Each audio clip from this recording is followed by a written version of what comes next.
Thank you very much. I'm Julian from the LSE. I'm very pleased to be chairing this particular session for reasons that may well become apparent. But I am particularly pleased to be able to introduce our two speakers.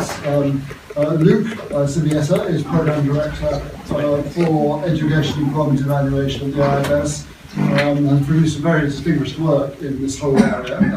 And my colleague, Dr. Olmo Silva, from the LSE, works at the Research Director of the Spatial Economics Research Centre, but also at the Centre for Economic Performance. I think we haven't got very long, so without further ado, I think I will ask you to go straight away. I think Luke is going to begin. Okay. Thank you.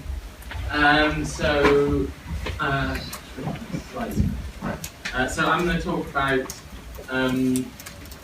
school funding system and how it shapes the incentives that schools face, and how the funding system has changed over time and how it could change, given the Chancellor has announced the ambitions for a national funding formula for schools to take effect from 2017.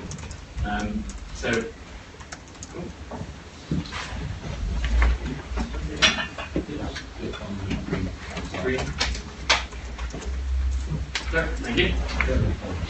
So specifically, I'm going to talk about how the current school funding system works and what incentives does it create, how has the funding system changed over time, and why is reform necessary now, and then what are the options for reforming the funding system in the future. So just very briefly step how the funding system works, because that is an important element of what the incentives it creates. So it's currently a two-stage process. Central government allocates funding to local authorities. Local authorities then set their own funding formula to allocate to schools in their area. Local authorities can set their own funding formula, and they can and do make very different choices in their funding formula. But almost all aspects of their funding formula are pupil-led. So by and large, funding follows pupils to a very substantial degree. However, the way the funding system works at the moment means that there is a very wide variation in funding across schools and local authorities. This partly reflects the differences across schools and local authorities, so more deprived schools and areas are funded more heavily than other areas, but it also reflects differences in costs. So local authorities in London receive higher levels of funding to reflect the fact that they have to pay higher teacher salaries. There's also a lot of unnecessary variation that doesn't seem to reflect differences in the characteristics of schools or local authorities. But to characterise the current system, to some extent, it effectively represents a positively discriminating voucher system. Funding follows pupils, and more funding, substantially more funding, is attached to more disadvantaged pupils. The main difference with, say, a classical description of a discriminating voucher would be that it's a very complex system. So whilst it works like that on average, it doesn't work like that everywhere. And it's certainly not easy to understand. And there is no topping up for use in, say, the private sector. So what incentives does it create? So in a very narrow sense, in focusing purely on financial incentives, the fact that there is per pupil funding means that it creates a financial incentive to, say, expand. The fact that there's additional funding for disadvantaged pupils means that there's a financial incentives to attract more disadvantaged pupils.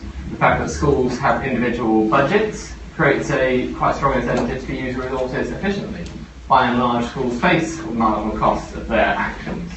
However, that's a very, very narrow way to look at it, and the response to incentives will be shaped by many, many other factors that, say, mute the impact of these financial incentives. Schools' objectives being possibly the most important one.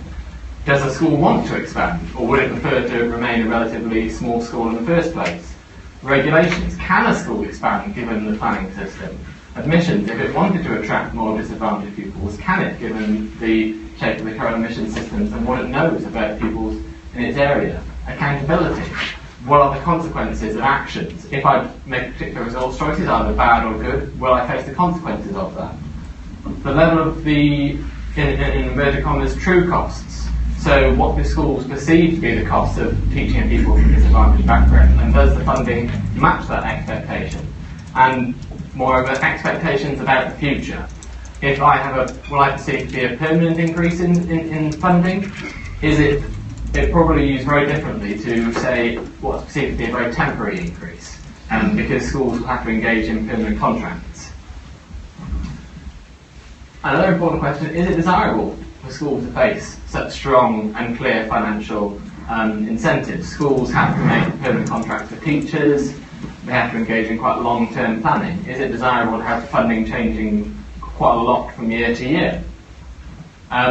But moving on to say how the system has changed over time. So the school funding system has changed a lot in the last 30, 35 years.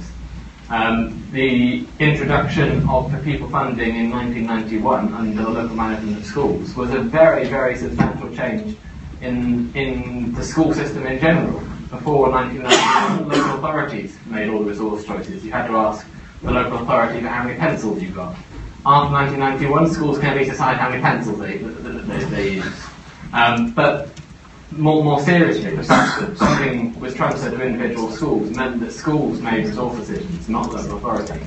That didn't happen overnight, and some of these resource decisions gradually came in, but it's a very substantial way in which the system operates.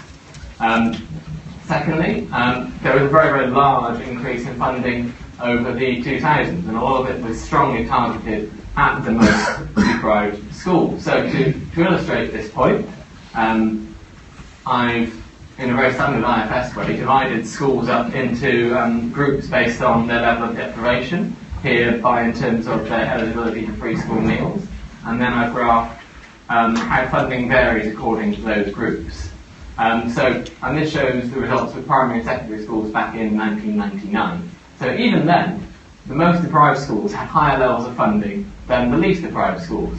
Say, amongst primary schools, the least deprived ones had funding of about £2,800 per pupil, compared with about £2,400 per pupil for the least deprived. So most deprived versus least deprived.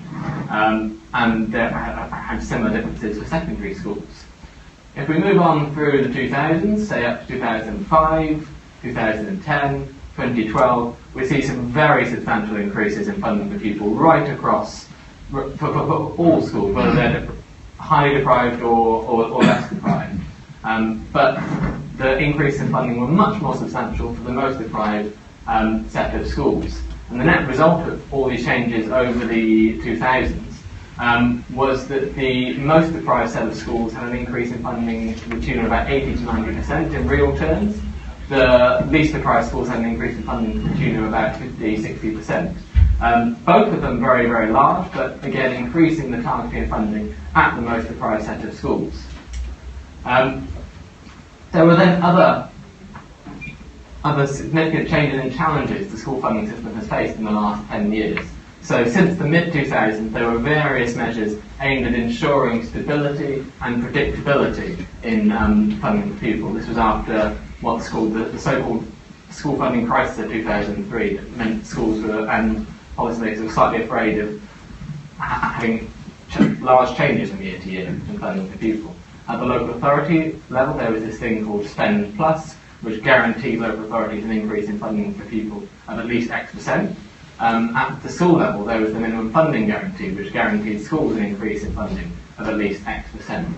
This gave schools and local authorities predictability and stability, but came at the cost of responsiveness to changes in need across local authorities and schools.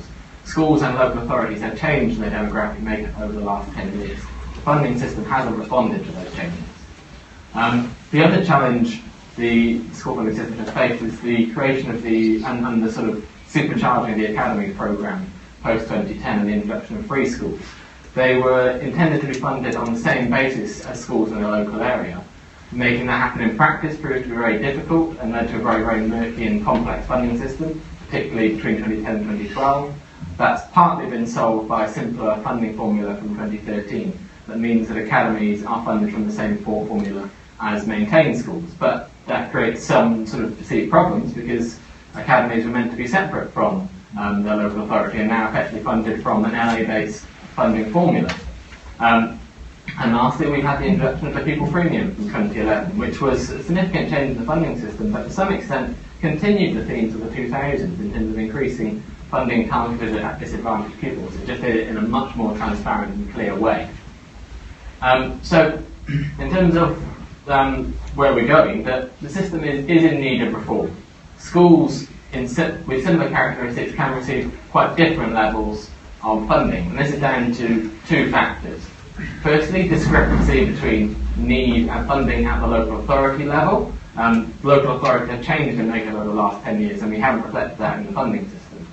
And different priorities, different choices that local authorities make in their own funding formula.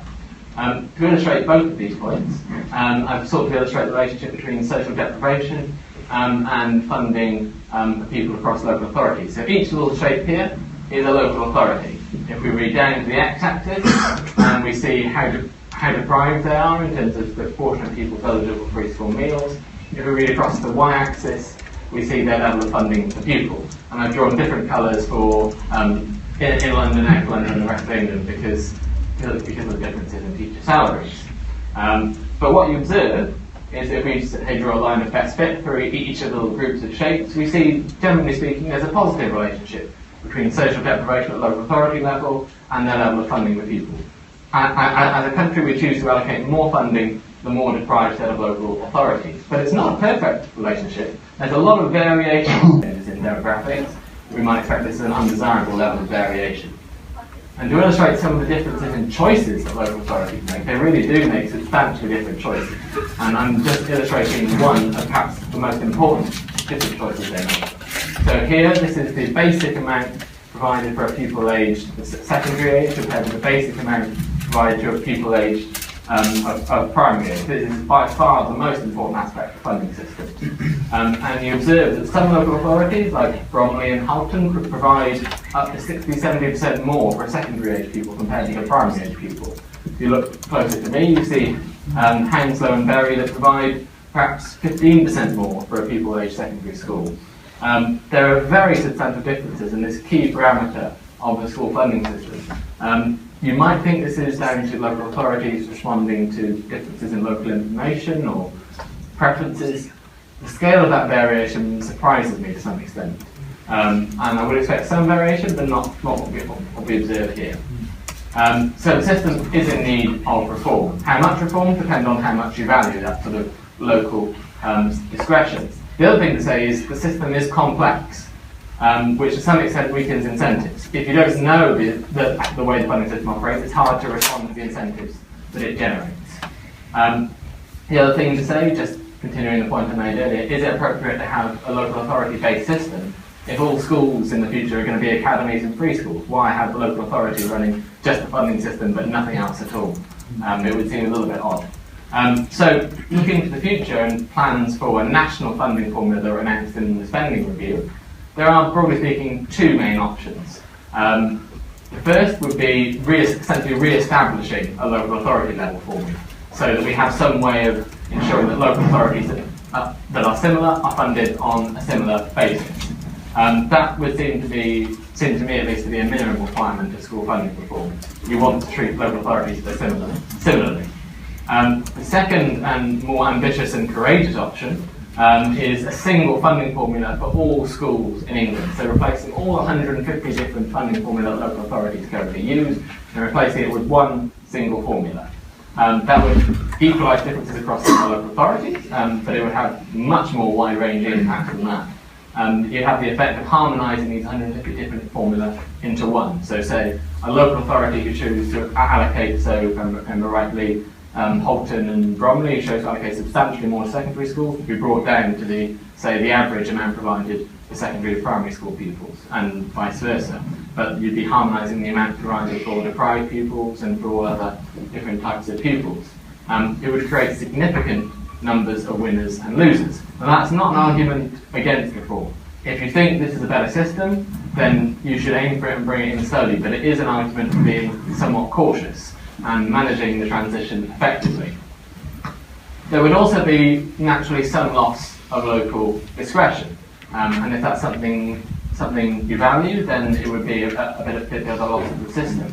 But one shouldn't necessarily see these two as completely different sets of choices. One could impose a school level formula and allow local authorities to have some discretion around it so as to respond to some clear things they know about that central government doesn't know about. But one thing it would certainly do is make the system a lot clearer and simpler. This would be good for existing schools and for new providers who want to have some idea of the level of funding they might experience for the end of the system. And it's perhaps more appropriate if all schools were indeed becoming academies, because it would be treating academies and each other similarly. So, just to summarise, the current system of school funding, to some extent, already represents a positive and discriminating voucher. It's just a very, very complex one, and it's very hard to see in practice. The fact that it takes a lot of analysis to show it, it doesn't show that it's a very easy one to understand. But the system, whatever you value, is clearly in need of reform, both for sort of equity and efficiency reasons. But I would argue the incentives that schools face are probably driven by many other factors bar the funding system. Were we to reform the funding system and make it a lot clearer and easier for schools to understand and a lot fairer for schools in similar positions, that would be a good thing. They would be more equitable, they would be more efficient. But if you want to ensure that schools respond to such incentives, then you need to think about many other factors, and I argue particularly schools' objectives are an important thing to think about alongside issues such as the planning system. Thank you very much. Thank you very much.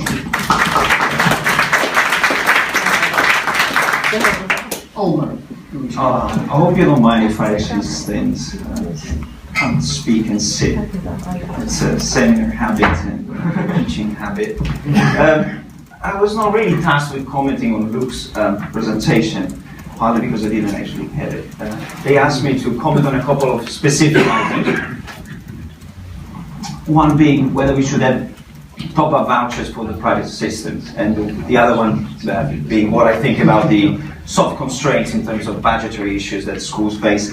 But I actually want to start off with linking up my remarks with what Luke just said, because first of all, I started thinking, actually, what is the difference between the voucher system and the system that we're currently in?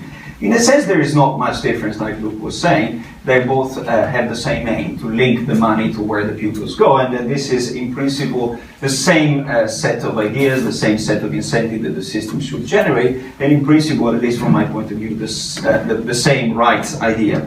The problem with the current system, which is something that Luke has already touched upon, are at least three. First of all, the formula is obscure, as Luke was saying.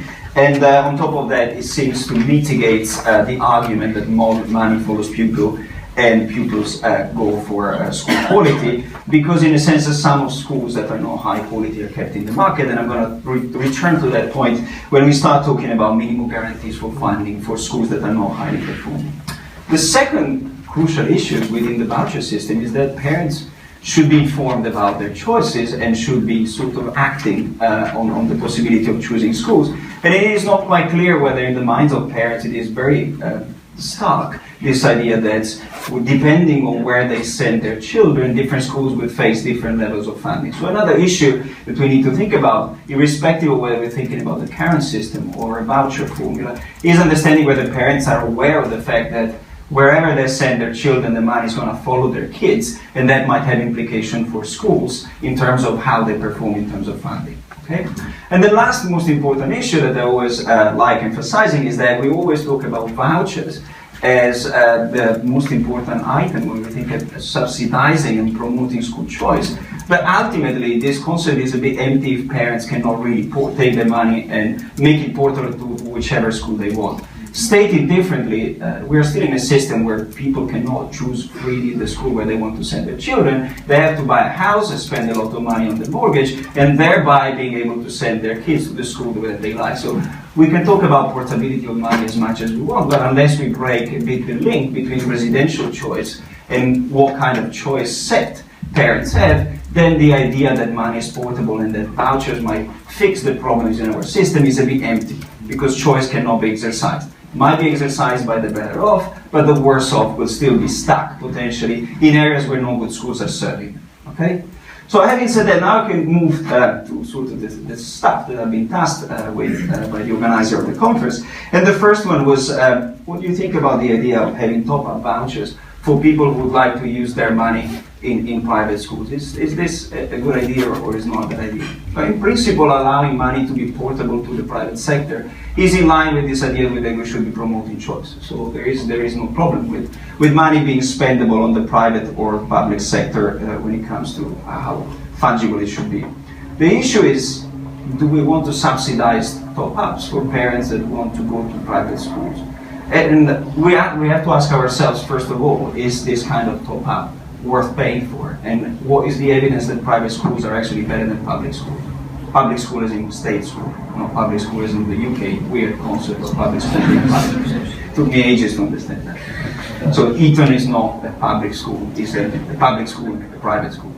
And the answer to the question is there isn't very much evidence that actually private schools are much better than good state schools. So subsidizing the possibility of some parents going on to the private sector, taking some of their money but potentially paying top-up fees to go to schools that are not radically different is not particularly a good idea from my point of view.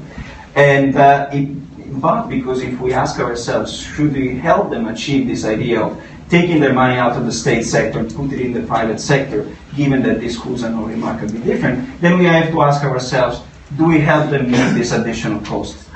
And if the answer is yes, we help all of them, then this becomes a very expensive system which is not potentially backed by the intuition that these schools are radically different. And if instead we say we shouldn't help all of them, maybe they can take the money out and go to the private sector, but they pay any top-up difference out of their own pocket, that this becomes a system in which we are basically helping the better of parents to subsidize part of their cost to go to the private education, then they would pay up the other part of it, and the other guys that cannot afford to pay the difference are going to stay in the state sector. So, in my point of view, given the evidence that these schools are not particularly different and that there is difficulty in terms of striking the right balance between efficiency and fairness in the system, money should stay as much as possible in the state sector. But there is some good news. A lot of actually independent schools are coming back into the state system and converting to academies. There's a difference between a state school that is an academy and a private school is not very remarkable. They have basically the same freedoms to change a bit the curriculum, to teach the students in the way they want, to draw up contracts with their teacher. They are somewhat more flexible. So there is hope in a sense. We don't need to think too much about this stuff that we cannot access in the private sector, partly because some of the schools are coming into the state sector again, and partly because some of the schools in the state sector are allowed to experiment and allowed to be somewhat more like private school and acquire some of the ideas that we think are at least notionally associated to better educational outcomes. Okay? So that's something I wanted to say about private school. Private schools also often rings another bell and makes spring another question into mind, which is, what about for-profit motive? Should we allow for-profit motive in the way in which state schools are operated? And should we think that this is potentially an interesting driver of educational standards? Might be controversial, but my view is that that is not such a bad thing. There is evidence from Sweden that the world has not fallen apart just because there are some schools that run for profit. And as a matter of fact, there is also a potential theoretical intuition that if schools are allowed to run for some profit, they might actually enter some niches that when schools are not able to run a profit are not viable. And I'm thinking of schools that are basically able to run at a profit, potentially being more suitable for entering very difficult to teach neighborhoods. So whereas we often associate the idea that for-profit schools are going to only serve the better of children, possibly the evidence and what we know when we think about it is that this for-profit motive might actually imply that the school go on to serve the most disadvantaged neighborhood where potentially more change is needed. For-profit doesn't need, or doesn't mean, in my mind, level charging school, fee charging school.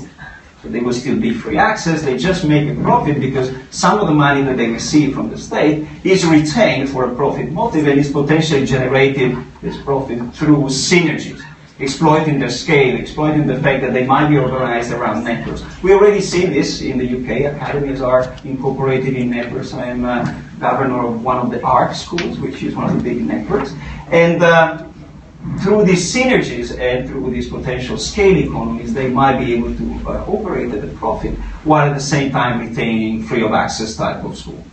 Bearing also in mind that when we think size and profit, we often associate this to monopolies that are extracting as much possible rents from the market. I instead tend to associate it as an economist to monopolistic competitions, where if the schools are not a good monopoly that serves the consumer, they're going to be wiped out from the market. So we don't always need to think about big being bad, sometimes big can be beautiful. And I know this is somewhat controversial, but Google is big. And besides the fact that it doesn't pay the right amount of taxes because of the incentives that is being given, it has produced quite a lot of interesting gadgets that we all like to use. Okay, so that is a clear example where big can be beautiful if it's sort of geared towards serving the consumer, which in this case would be the student. Profit and big don't always need to be bad. Okay. Last thing I was asked to talk about, and I'm going to do that quite briefly, is what about tighter budgetary rules and the abolition of minimum funding guarantees. That is also, in my view, not a bad idea, in the sense that nowadays one of the problems with the formulas is not just their obscurity, but also the fact that they lessen the sharpness of the incentives that schools have in terms of improving their performance, because even those that are somewhat lagging behind have minimum funding guarantee that depend on the sparsity of the area in which they are, but also lump sum transfer that they receive, notwithstanding the number of pupils that they have on roll. And you can imagine that this creates incentive for what I would call zombie school to remain in the market, despite the fact that their roll are substantially too low given their capacity. So in a sense, sharpening, at least in the long run, as an objective, the link between portability of money, choice, and how a school is funded, and therefore taking away minimum guarantees, should, as a matter of fact, wipe out the schools that I call zombie. There are the underperforming, undersubscribed school from the market. And that can only be a good thing, at least when we don't think about transitory things. In the long run, we really always worry about the fact that generation after generation after generation is stuck in a bad school that is not exiting the market. And that cannot be a good school, a good thing. Of course, in the short run, the concern is what are we going to do with the children that are now attending a school that has to close down. But the first thing that we need to ask ourselves is, will they have a good school to go to? And the answer to that is not let's keep the bad one in the market. It's going to be let's allow choice to bring new schools into the market, and let's allow choice coupled with the right information for parents and the right incentives. Let's allow this to make the good schools expand, coupled with the financial incentive that expansion is going to attract. And when we think about transition, I also want to just highlight a couple of facts. I'm not unaware of the fact that during the transitory period this might be problematic. So I am the governors, as I said, of academies, and I know that very often schools take some time to turn around, which means that at the very least, even if we're trying to do away with minimum guarantees, we should allow some transitory phases during which even schools that are, for example, taken over or are holding a promise to improve should be allowed to basically prove whether they are worth being kept in the market or not. So I'm not saying that minimum guarantees should be phased out from day one, and for all schools, even those that are trying to turn themselves around, we might want to have some type of time framework when these minimum guarantees are going to be phased out. We might want to condition the minimum guarantees on some evidence of improvement in performance, but the long-run goal should be to sharpen as much as possible the incentives for school to be good and expand, and sharpen as much as possible the other side of the market, in which is failure should be basically go bust and leave. Okay, that's all I had to say. Thank you very much for your attention. Thank you very much, Charlotte. Thank you very much, both of you, for sticking to time. We've got actually about 20 minutes for questions, and I will abuse my position as chair by starting first with a comment and then a question. Comment, I love the terminology of positive discriminating voucher. That was the one that when I think I can claim the origin of that idea, and I'm glad to see that we're not using this dreadful neologism of pupil premium. Nonetheless, having accepted the need for sort of political change in terminology about the pupil premium, there is, as you probably know, there's some discussion about in DFE and elsewhere about changing the basis of the pupil premium from being concentrated on disadvantaged pupils to pupils that are performing badly. And I wondered what your views on that, but I have quite decided views on that. I wonder what your views were as to whether you thought it was a good idea or not. I think, I'm not surprised you like the terminology of the discriminating voucher. I think so currently allocated based on preschool meals, and thinking about how it's going to operate in the future, that there has been this thought about trying to use measures of bad performance. I'd always worry about, so I think it depends on what the bad performance is. So I think for secondary schools, for pupils coming in with very low Key Stage 2 results in maths and English, I think there's a case for using that as a good measure of disadvantage, given the cohort of pupils that secondary schools are facing. I have more worries about the incentives created by basing it on aggregation stage profiles of age 5 pupils because they're all teacher assessed. I have some worries if you would base it on the GCSE results or Key Stage 3 results of schools. I think they're worried about the bad incentives. Indeed, but on the reverse, I think the one thing that's not talked about very much is perhaps rewarding very good performance. We don't really use that in the school funding system. We don't say give higher levels of funding to schools that are doing really, really well. And that's to some extent worried about that perhaps the schools that are doing really, really badly are the ones that need more money. But we'd also think about the incentive factor of that. Olmo, do you have any views on that? Nothing particularly strong. Just to add that I think there is quite a strong correlation between demographics and people's performance. So I wouldn't want to push the argument that the free school meal is necessarily a one-to-one proxy for basically poor performance at the entrance of primary school or secondary school. But at least the principle is pushing towards the same direction, which is somewhat good. Thank you. Okay, well, we're open to comments and questions from the floor. Could you please say who you are, where you're from? Patrick Watson from Montrose Public Affairs. Just a challenging points to Dr. Silva. You seem to imply that academies have pretty much the same freedoms as the independent schools, and I'm not sure that that's true, certainly not now. That's my first point. The second is I'm not sure there are many academies that are becoming independent schools, perhaps a handful, no more than that. It was more the other way around. There are some independent schools that are re-entering the state sector. Very few. Very few, I agree. I just said there is a little trend showing that maybe there is that sort of re-entry. I agree. It was pushing a bit the argument that academies still don't have the freedoms that private sector has. But there are some elements that are making them potentially more conducive towards having better impact in terms of improving students' achievement. The freedom of managing their personnel in more flexible ways, the freedom of arranging the school day, school length, and in principle even the year length, although that has not actually happened in practice, are somewhat what we would associate to evidence that has been produced for the United States that shows that for at least charter schooling, specifically KIPP school, and what have been called no excuse type of arrangements in schools where there is an insistence on core aspects of the core curriculum, on discipline and on long working days with students doing a lot of homeworks, is somewhat associated to better performance.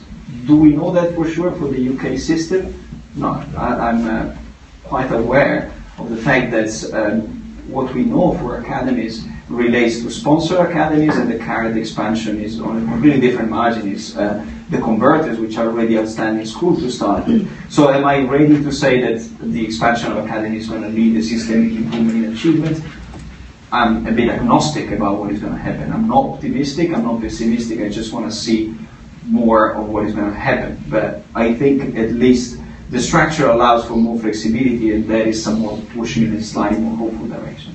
But I'm aware that academies are not private schools. That was a sort of bit of a controversial statement the way you wanted to put it. Hello, Amy Finch from Reform. I was very interested in the point that Luke just made about the balance between incentives and actually paying the cost of education. Given that there's very limited information on actually how much it costs to educate pupils of different backgrounds, where should the balance be between using funding as an incentive and using it to maintain sort of minimum standards or whatever you call it? It seems that the incentive system that we have at the moment is very much based on the voucher system working, and therefore parents being able to use a lot of choice, and there being flexible supply side expansion and exit. That's, as we saw this morning, and we're probably going to see, there's not much reform in those areas. So what can we do through the funding formula to incentivise excellence and improve quality over other forms of competition and choice? That's a very big question. Sorry. I will adjust my mic while I think. Should we be paying schools that are poorly performing less?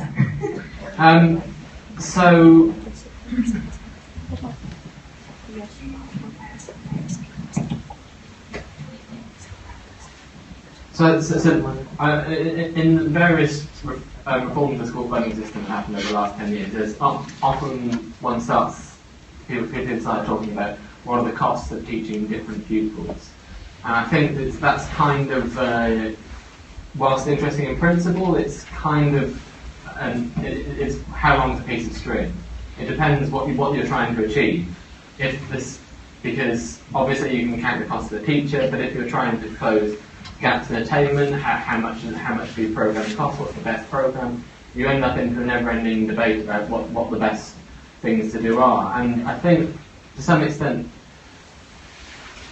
one needs to focus on the other side, the sort of accountability side of how resources are used, rather than the sort of the input side of how much is provided, because we provide a lot of funding to most deprived set of schools, and I'm sure there are examples of where it's used very, very well. I'm thinking about a lot of in London schools that have employed very successful strategies for helping disadvantaged pupils. There's areas of the country where disadvantaged people perform very, very badly compared with their peers elsewhere in the country. I think it's much, rather than about the funding incentive, it's much more about the accountability system. And going back to on those points about choice and competition, if these schools are full from year to year to year, then there's not very strong incentive for those sets of schools. So I think we should be talking about more about accountability on the output side of things. If that's in terms of funding, perhaps, but much more about if a school's performing badly given its intake, it should know about that, and its parents should know about it very, very quickly. So I think it's much more about the accountability system than about the funding system.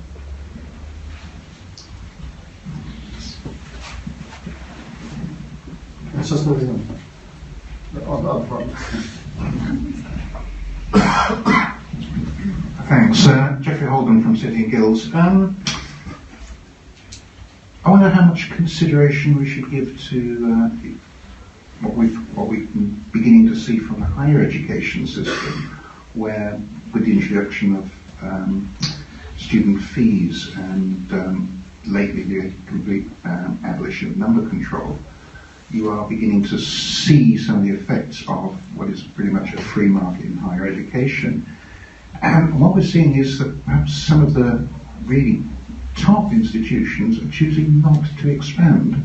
And if you still have the choice with the schools, it may be that a school is performing very well indeed, but it makes the choice not to expand any further because it doesn't want to potentially dilute its provision. You find it's if you look in the independent sector, they make a conscious decision to pretty much remain the same size most of the time.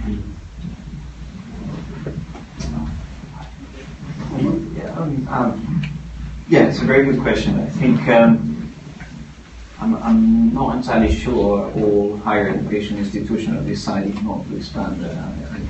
Some are, but some are not. So some will be responding to the incentive given by the possibility of attracting a larger pool of money. It partly depends probably on reasoning about what is your capital structure, your physical capital structure. Can you accommodate your students, or the game is not worth the effort? Having said that, even if these schools do not decide to expand, there is another element which we can help use to stimulate supply, which is new schools. There's few new schools that might decide to enter the market. And in part it's because maybe the unmet demand remains in underperforming school because parents are not made aware of the fact that there could be a new school springing up to basically free them from a crap school where they shouldn't be sending their children. So I'm quite optimistic that even not maybe on the margin of current schools expanding, there is a chance for new supply coming in the form of new schools. And I think, I don't know whether that is possible at the university level, it might be complicated to establish the reputation of a university, but with schools I'm a bit more hopeful that might take place. Just to add to that, we were talking about schools not wanting to expand, and that might be part of the objective, but I think it's also important to stress the threats that people fundamentally create for schools, and I'm sure they're very much aware of that, those threats, that if they were to be, they're all falling in the year, they would be losing funding quite quickly, and I'm sure that has an effect on school decisions.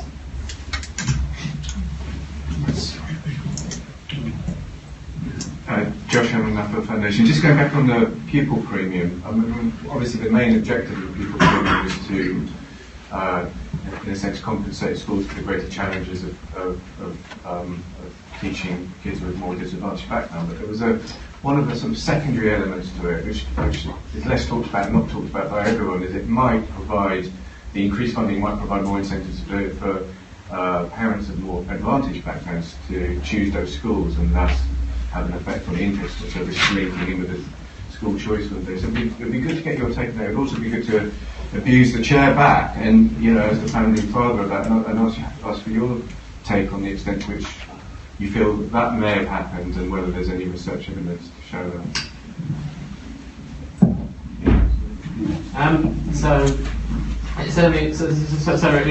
It used to be almost one of the primary aims of people figuring about sort of shifting the competition of schools and providing these sorts of incentives for schools and parents. But I think, given the way the school admission systems work and residential choices, I think it's very hard for it to have that effect. And I think that's probably one of the reasons why I was less stressed over time, because it was very hard for it to happen, given the way schools operate and the way households saw. But I think it kind of raises one thing about when wouldn't an advantaged parent choose to send their children to that sort of disadvantaged school? And I don't think it's just about the money. I think it's then how that money is used. I think that's much more about where the pupil premium can be effective. If schools are using it for programs that are really, really effective, then I think it boosts results, it boosts confidence in the school. And in those situations, I can imagine advantaged parents choosing that school because it's clearly very, very effective. I'm currently thinking about this myself, and I can see a very deprived school making really, really good choices and very, very good results. I'm thinking this is a good school, but end of. So I think it's much more about the results they achieve rather than just the provision of funding in the first place. Yeah, I mean, Luke has basically touched upon one of the points I made during my presentation, in the sense that we can't really judge the effect of the pupil premium in terms of integrating schools unless we allow parents to really choose. And so far, I don't think the pupil premium allows to undo the link that you have between where you live and the school that you attend. So unless you change the admission system to allow lotteries in order to allocate students to school, then we're not going to be able to observe any change. Because this is perpetuated in the housing market. Having said that, should we be really worried about schools being somewhat segregated along the family line, along the background of the children that they have? Maybe this is somewhat also something we look at. As long as the school is good, it's not particularly problematic whether it has a higher or lower incidence of preschool children.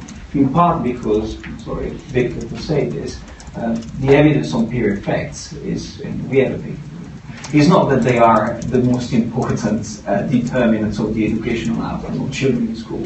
So as long as you have a good school, where by school and good I mean a school that is able to raise the attainment of children, predominantly because the teachers in that school are good, you shouldn't be too worried about whether the school has got a high or low incident preschool year, or whether the school is highly integrated or not. So that's my take on this issue. in response to I think yes, it has been slightly disappointing that the incentive effects of schools to discriminate in favour of pupils from disadvantaged backgrounds resulting from the pupil premium has so far not really manifested itself. It may have been sufficient to offset some of the incentives for cream skimming the other way, because we don't see very much evidence of cream skimming, as I understand it, in the present situation. But I think one of the reasons must be that the incentives really are not strong enough to overcome some of the constraints that Luke draw attention to, and also the fact that actually, of course, we have residential constraints. We don't really have a system of choice, as Olmo was saying. To that end, I was quite interested in the idea, and I shall think a little bit more about it. Olmo was saying that it's conceivable that if we had for-profit schools, that you might actually see them, ironically, more specialising in looking after disadvantaged children. That's what we see in Chile and Sweden. Because we see in children, we do see that coming forward. Yes. Right. They focus much more on entering the private community. And they want to expand non-profit schools because one becomes to them and have long queues. Right. Just like the private schools. Just like the private schools here. And yes. here you see price inflation increasing, no increase in supply. An expansion, yes, that's right. Well, that's a very interesting. What a wonderful note. I think it might almost have known which to end, but I think there was, yes, just one final question. I don't want to hold people from their lunch, but I just find some of this sort of aimless discussion about the funding for it becoming very sterile for me. And I think the point about resources and outcomes becomes very important. And the question I've got, I'm not asked to answer right now, is it not time to reconfigure, how teachers are employed, giving them a stake in the school, saying to them, you organise the curriculum and finance it from a central fund in a way that's going to deliver the outcomes, and rather than becoming state employees, actually become much more of professional practice partners. That's that one. I think that's well, thank you for that comment, and perhaps we just thank our speakers very much for their contribution.